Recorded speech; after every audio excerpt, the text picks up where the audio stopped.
Revenue updates for Nigeria in the first 4 months of 2025 from the Honorable Minister of Finance and Coordinating Minister of the Economy, Wale Edun, who says Nigeria has recorded 6.9 trillion naira in revenue in the first 4 months of 2025. He was speaking at the citizens and stakeholder engagements on the implementation of President Bola Tinubu's priorities for the second quarter in Abuja. You can see the details there. RGA, of course, is revenue generating agency. Says they're yet to remit their revenues on time due to ongoing audits. It also says debt service to revenue is at 60% for the end of 2024. That, of course, was 150% in the first quarter of 2023. It also says oil revenue is below target, but that is still being worked on by the administration. And then he also credited the Dangote refinery with boosting Nigeria's domestic refining capacity and reducing the amount of imports of petroleum products, downstream petroleum products.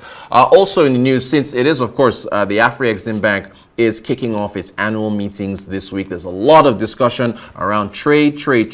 President Bola Tinubu at the International Conference Center mentioned the West Africa Economic Summit, the first inaugural one. Arise News covered that. He talked about trade there. So there's been a collaboration with 3 entities in Nigeria, and they've set up a new export trading company. So the 3 entities are the Federal Ministry of Industry, Trade and Investment, the Nigeria Commodity Exchange, and the Africa Trade and Distribution Company, and they've formed the National Export Trading Company. Who better to discuss trade, ports, exports, and so on than Arise Business Analyst Chika Mbonu, who joins us in Lagos. Chika, good morning to you. Good to see you again. As always, you let us know where you want to start, whether it's the revenue or trade. Where would you like to begin? Yeah, Rotis, we'll start with trade. Let's start with trade. Okay.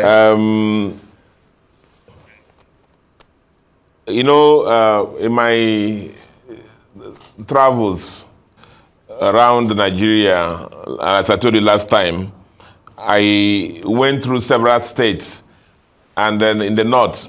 And one thing I could see everywhere was, fruits, yam, harvests everywhere. But problem always is post-harvest losses.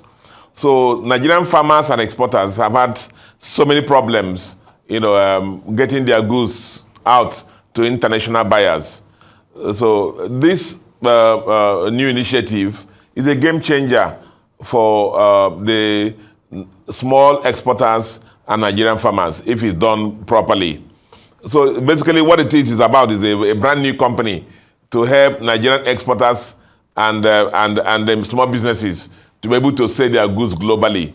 That's basically what this is all about. So let's not, just for our viewers, it addresses the problems that small businesses have had all this while in exporting their goods out of Nigeria, in line again with the government initiative to expand non-oil exports. So that's basically that. So all the issues, the things that have been difficult for Nigerian exporters, for Nigerian farmers, like warehousing, finance, packaging, branding, marketing, and all those, this new initiative will address it for them. And so it's a game changer if it's done properly.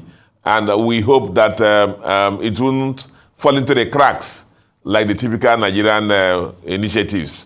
As I always tell you in this program, our problem is not that we can't think. We can think. We can bring up ideas. But the issue always is on execution. Hopefully, the involvement of Afrexim Bank in this partnership will make sure that it succeeds. Now, do you expect, cooperation with the ports? Chika, you talk a lot about the ports, right? When we talk about exports. So you've got, of course, the Lagos Free Trade Zone. You talked a lot about Papa Port. So do you expect synergy, going forward with this new entity? Yes, Rotus, we, at the time, went through the pain points of the typical Nigerian exporter. And remember, we even had a debate here with the Nigerian custom people about this. And we told them that they had about almost 22 desks before items will leave Nigeria. I'm happy that the Minister for Trade and Investment, a typical private sector person, is involved in this project. And I'm hoping that they will walk through the encumbrances, the limiting factors that have been hindering the Nigerian exporters from succeeding, and then which includes the ports, the issues in the port, to make sure that this is worked out. It's a massive project. It has so many chain points along the chain that it may fail, but we hope that it won't be like the typical Nigerian project. If it's done properly, it's a game changer for us. If it's not done properly, again, we'll just say, we told you so. It's a Nigerian project. All right, now I want to get your thoughts on the revenue numbers that the Honorable Minister of Finance and Coordinating Minister of the Economy reeled out. What do you make of that update?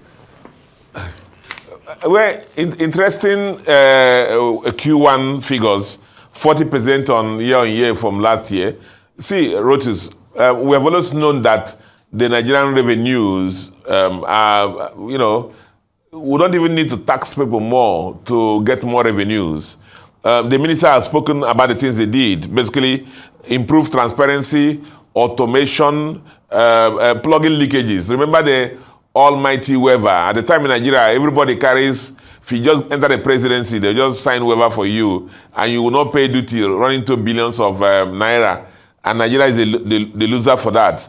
So just merely plugging leakages, will be enough to drive up the revenue. So I'm happy the minister has said that automation, making the government agencies more accountable, improve transparency, and then leakages. We believe that this is done consistently will expand the government revenue. Now, it's interesting that the minister, this government, each time, even when I saw the report card, they talked about the fact that the Dangote refinery was one of the successes of the government, and it has led to the reduction in the importation of petrol. Yet, we still see people who import fuel into this country. I don't call it import because from what I know, it's actually almost dumping of fuel on us. I think everybody should get on the board and encourage the Dangote refinery, our own, to make sure that we get a more value added. An analysis was done on the impact of that, the refinery on our GDP, and we say that if we make the advantages of the refinery, our GDP will grow by at least 2%, the whole Nigerian economy, and you can imagine that. So that's important. So government should continue. No more waivers. Let there be more automation. Hold the government agencies and the ministries more accountable, and the revenues will go up. And so we can borrow less. And you see, when it's done properly, you know what's happened. From the 150% debt to ratio they had before, it's now come down to, I think, about 60%. And so figures don't lie. So we hope the government continues on this path. And by half year, when the results comes out, we also see they would have exceeded it by at least 50% again.